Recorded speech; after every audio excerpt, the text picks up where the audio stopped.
Hi everybody, I'm Ted Miguel. I'm a professor of economics here at Berkeley, and I'd like to welcome you to our PhD Admins Visit Day. Unfortunately, I am not in Berkeley today. I'm actually away giving some talks.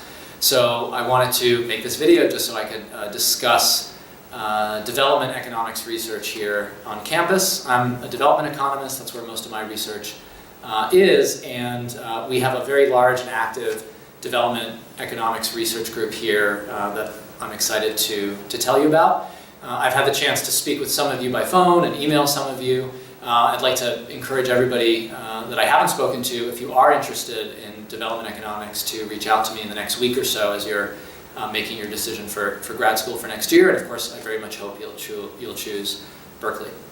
So development economics at Berkeley is very active. It's a very exciting research community, and there's a lot of things that make us stand out. So one is we have a great PhD course sequence, so our PhD students get great training. That's one. Two, it's a research community that is active across campus. There's just a very large number of faculty and students working on development topics around campus. Three, there's a lot of funding for graduate students to do field work or acquire data or do lab experiments here at Berkeley, and a lot of our PhD students have taken advantage of those opportunities. And four, there are multiple active research centers and institutes on campus that support the work we do. The graduate sequence in development economics at Berkeley is really a strong suit of the department. In a lot of other departments, development economics is small. Maybe there's one course in development, maybe there's two, but here at Berkeley, there's actually a full 3-semester sequence in development economics.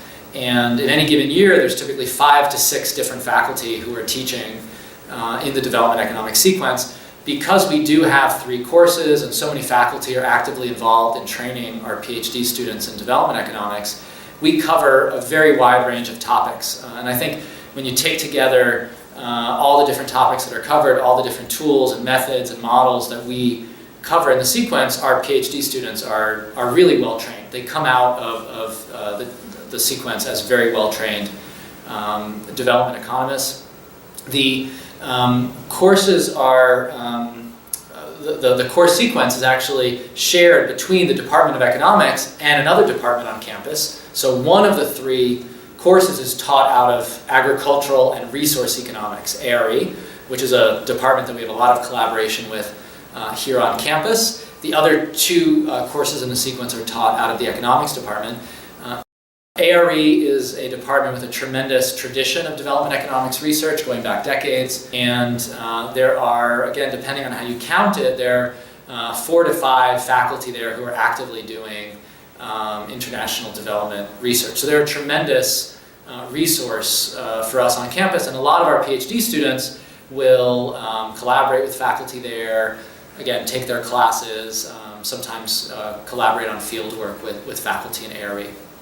Beyond ARE and Econ, of course, there's a very active community of researchers in development economics here just within the department. Again, depending on how you count it, probably 4 to 5 faculty who are actively working in development economics. There's also a very active research community doing development in the Haas School of Business. So the business school has, again, another 4 to 5 faculty actively doing development research, working on a range of topics.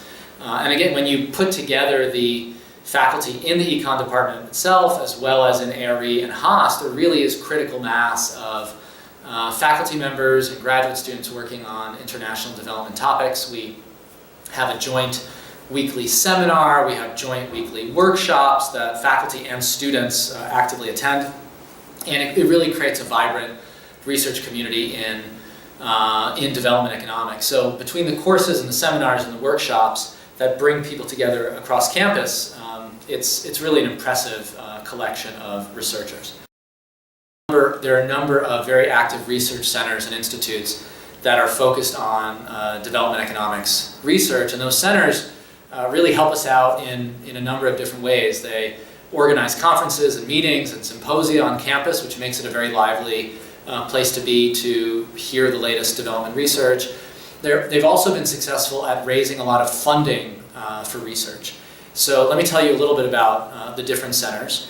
The probably most active center that focuses on development economics on campus is the Center for Effective Global Action, CEGA, C-E-G-A.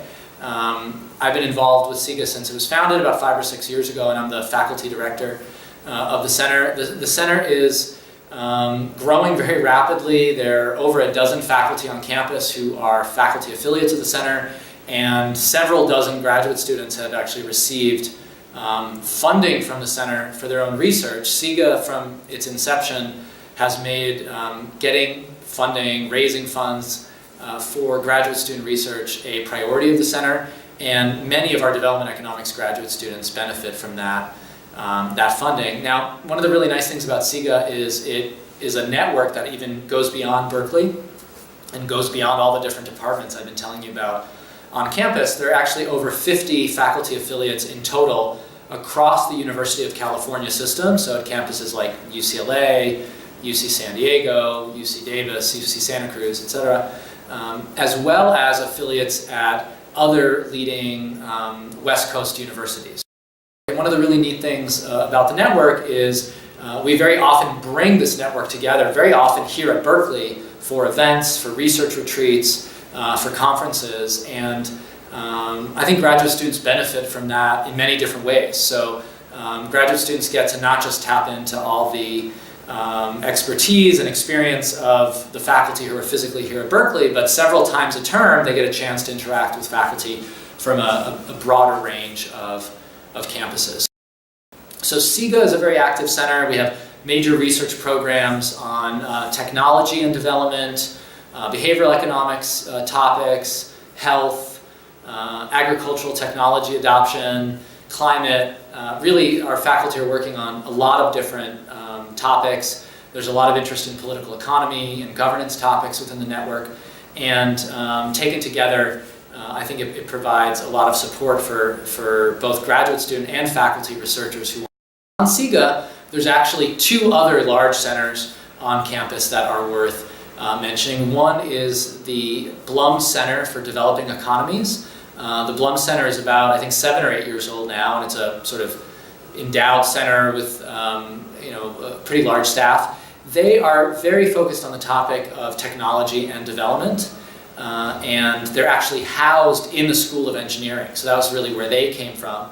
Now, the Blum Center and CEGA got together about 3 years ago and applied for funding and actually obtained a large chunk of funding to set up a joint center.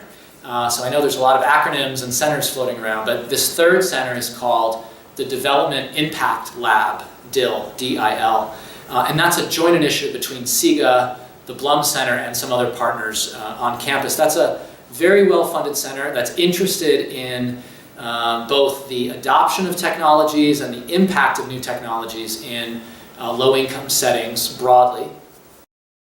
One of the things we're most proud of in our development economics group here in the econ department at UC Berkeley is how well our students have placed on the job market. And more broadly, just we're really proud about the high quality research that they've been able to do.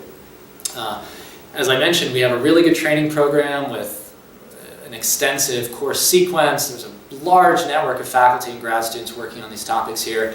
And the research centers on campus provide a lot of funding and financial support for our graduate students to do the kind of field work or lab experiments or data acquisition that they need to do for their research. So all those things taken together create a really special set of conditions for graduate students to succeed in development economics. And they have done, our graduate students have done extremely well. Our graduate students have worked in all regions of the world. They've done field work on all different types of research topics. And one of the things I'm also very proud about our group is that there's no one sort of cookie cutter approach to development that we take at Berkeley. The different graduate students in the development group very often combine their development training with many different other fields. Some of them do work at the intersection of Development Economics and Behavioral Economics. There's a graduate student this year whom you may have met today, Gautam Rao, who is working at the intersection of those two fields. He has a really exciting job market project looking at the evolution of social preferences towards inequality, redistribution, etc., in India, in Indian schools. And I should just mention that a lot of the early pilot work for his project was funded through a graduate student grant provided by SIGA.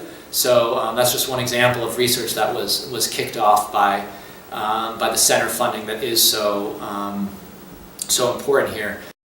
I hope I've convinced you that UC Berkeley is a really special place to study development economics. UC Berkeley is a special place to study economics overall. It's an incredible department, and the university as a whole is really just a unique place. I'm really proud to be part of this university and this department. If you have any further questions about development economics or the economics department overall, please feel free to email me or call me in the next week or so as you make up your mind. And I really sincerely hope I get to see you all here in person in a few months next school year. Thanks a lot.